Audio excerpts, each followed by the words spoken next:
Hi, this is Yarrow Stark here from Blog Mastermind, and on the video call with me is Drasko, who is currently located, amazingly enough, in the same city as me. I'm in Toronto at the moment, and he is too, so we have a good connection. So, Drasko, you are a Blog Mastermind student who started the program and then right in the middle started to go traveling, so you had to suspend your training, and now you've returned to it again. So, can you just tell us a little bit about the blog or the blogs that you're working on as part of the project? And feel free to mention the website address, and also just give us some reason why you even decided to join Blog Mastermind. Okay, well, in terms of why I decided to join Blog Mastermind, plain and simple, I was a big fan of yours long before Blog Mastermind came around. I was reading your website, I was reading other websites that dealt with the exact same thing that you were talking about on Entrepreneur's Journey.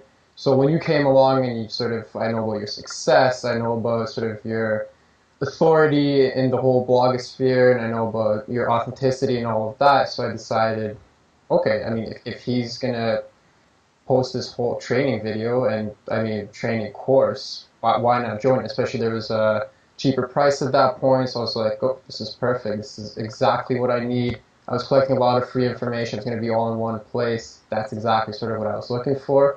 What I initially started was with a karate blog because I was and still I am very much involved in karate. I figured, you know, you're always talking about do what you love, write what you're passionate about, so it just seemed natural. However, as that progressed, it didn't seem to be the best thing to blog about. Like one of the things you mentioned in your course is yes, there are things that you love, but are they also going to be profitable? Are they also going to drive traffic, etc.? So I don't think that was the best way to go.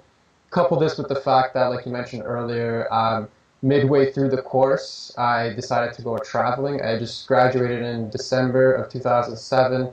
I went traveling in January, so pretty much for 2.5 months I was, in Australia actually, around Southeast Asia, so it wasn't the perfect time to learn how to blog and blog at the same time, so it's Right. just kind of collecting all of the lessons, sometimes reading through them, sort of thinking about them, and in the course of that, I decided, you know what, when I come back, I'm going to do something else with the blogging. So I pretty much just came back about a month and a half ago. So what I decided to change my focus on was emotional eating. So the website I have Hmm. set up now is emotionaleatingresource.com.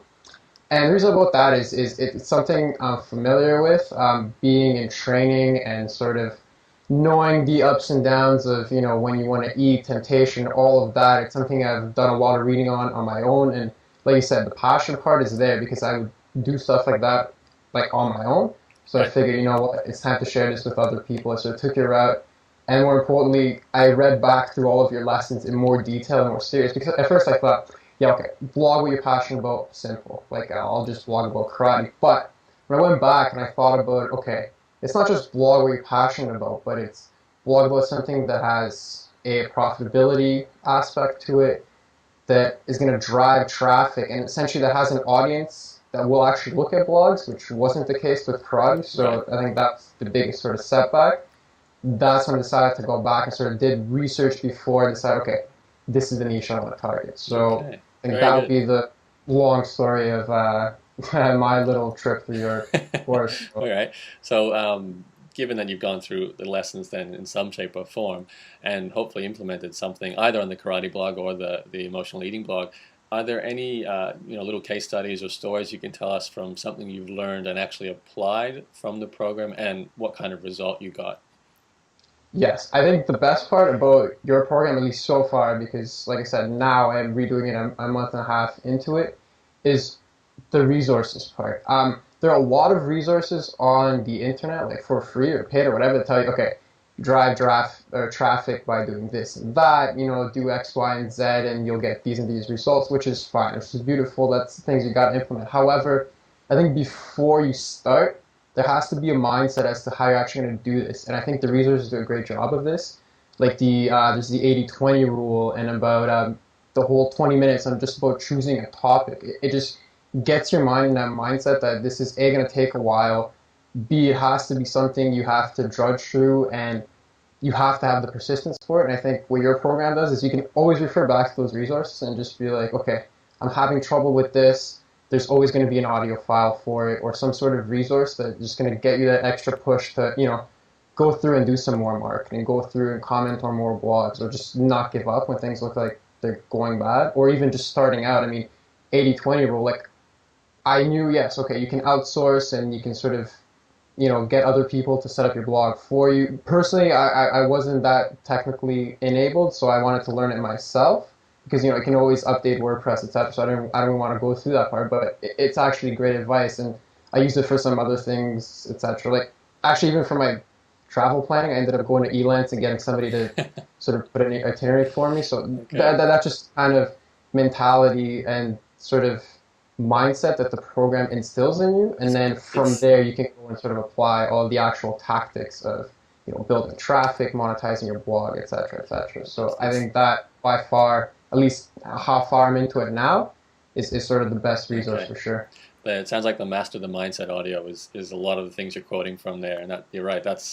If you love strategy and mindset, that those 10 hours plus worth of audio there will be definitely very helpful. Sorry, 5 hours worth of audio, 10 different audios. So just quickly, Drasko, we've got not much time left to do this. So if there's someone watching this video and they're unsure whether the program is right for them, what advice would you have to tell them?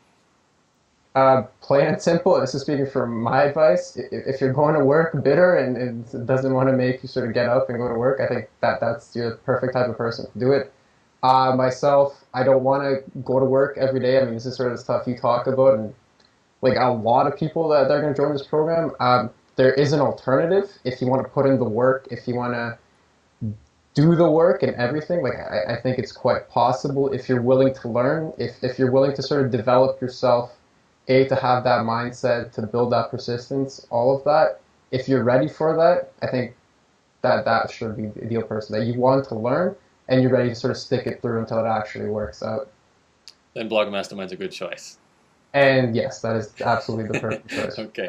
All right. Thank you, Drasko, for taking the time to do this, and good luck with the future of your new blog. No problem. Thank you very much.